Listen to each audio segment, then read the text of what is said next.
In this video, we review Regions Bank versus Wells Fargo. Have you used Regions Bank or Wells Fargo before? What was your experience?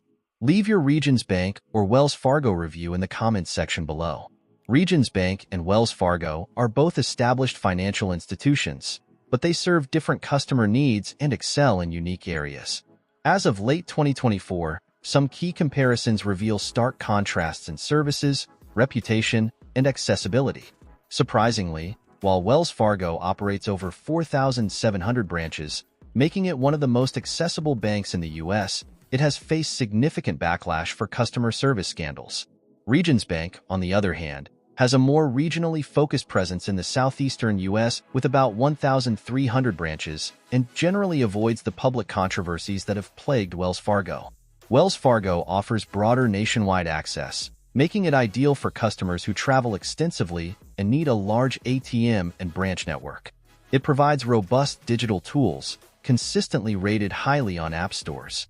However, its reputation has been tarnished by significant controversies, including the 2016 fake account scandal, which undermined trust. In addition, Wells Fargo's account fees, such as the $10 monthly maintenance fee for its everyday checking, are higher than Regions Bank's comparable accounts, though fee waivers are available if specific conditions are met, such as direct deposit requirements or maintaining a minimum balance. Regions Bank is often noted for its strong customer service and community focus. Its accounts tend to have lower fees and more straightforward terms compared to Wells Fargo. For instance, Regions Life Green Checking charges a monthly fee of $8, but offers more accessible fee waivers, catering to those with modest balances. Regions also stands out in niche areas such as customer-focused lending options, including its Regions Now card for those who prefer prepaid debit solutions. However, Regions' footprint is limited to the southeastern U.S., which can be a disadvantage for those outside its service area. In terms of savings, both banks offer minimal interest rates on basic savings accounts.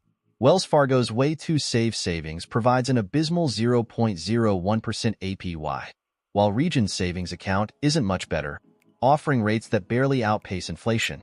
Neither institution competes with high-yield savings accounts from online banks. However, Regions sometimes wins favor for its customer-centric programs like Savings for Success, which encourages better saving habits through automatic transfers. Another differentiator is their approach to business banking.